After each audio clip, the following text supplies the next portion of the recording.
Otvorite svoje udžbenike na 116. stranici.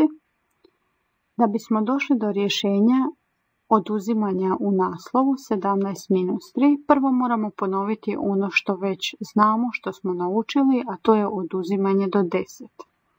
6 - 2 je 4, 5 - 3 je 2, 7 - 2 je 5, sada vi pokušajte biti brže od učiteljice, 9 - 4 je 5, 8 - 2 je 6, 4 - 3 je 1, 9 - 2 su 7, 4 - 3, već smo imali ovaj zadatak, i 7 - 3 jednako je 4. Dobro zapamtite jer će nam ovo trebati za naš sljedeći zadatak. A taj zadatak kaže: na livadi je bilo 17 žaba. 3 žabe su se otišle kupati. Koliko je žaba ostalo na livadi? Dakle, mi se pitamo koliko je 17 - 3. Razmislimo. Ako je 7 manje 3 jednako 4, onda znamo da je 17 manje 3 jednako 14. To znači da je na livadi ostalo 14 žaba. Kako ćemo to provjeriti? Pa prebrojat ćemo žabe.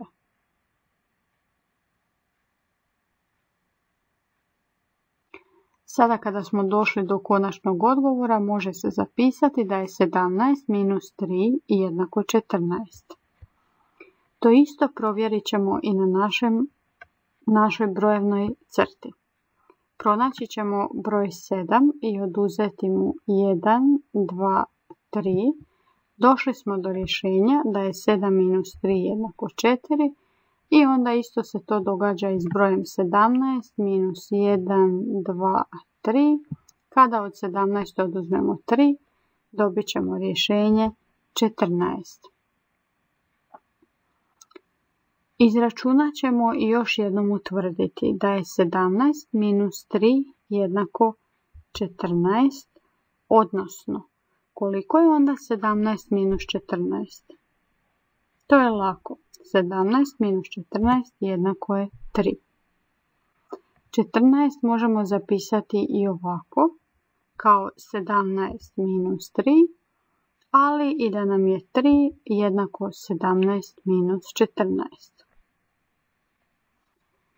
U svoje bilježnice napišite naslov oduzimanje 17 - 3. Nacrtajte 17 kružića, to ne moraju biti žabe.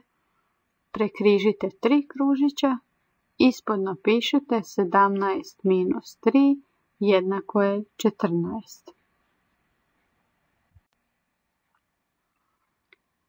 I pred nama su zadaci na sljedećoj stranici 117. u našem udžbeniku. Prvi zadatak: prekriži i izračunaj razliku. Drugi zadatak: računsku radnju prikaži u tablicama i izračunaj.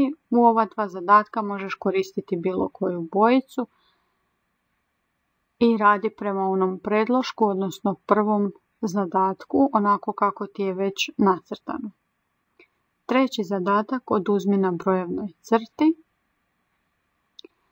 U četvrtom zadatku ćeš izračunati, ali istovremeno se i prisjetiti veze zbrajanja i oduzimanja. Peti zadatak: izračunaj. Šesti zadatak: riječima. Zora ima 19 bojica, Marina ima 5 bojica manje od Zore. Koliko bojica ima Marina? I preostali su nam zadaci u radnoj bilježnici na 81. stranici. Prvi zadatak je računanje, izračunati razliku.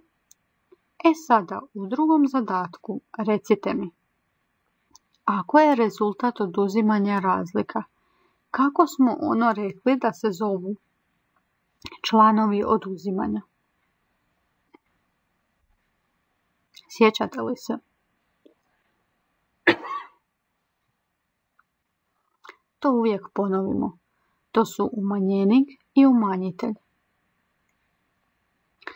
Treći zadatak, nakon što oduzmete, usporedit ćete razlike. Četvrti i peti zadaci su zadaci riječima, pa ću vam pročitati. U četvrtom zadatku. Vozač prvog autobusa vozi 18 putnika.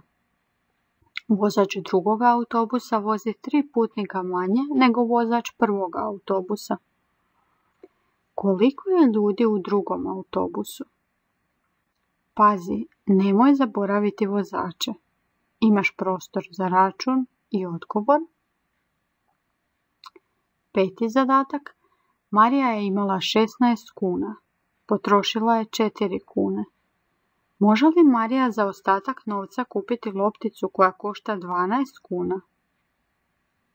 Sada ovdje, osim računa i odgovora, imate prostor i za usporedbu. Zašto usporedba?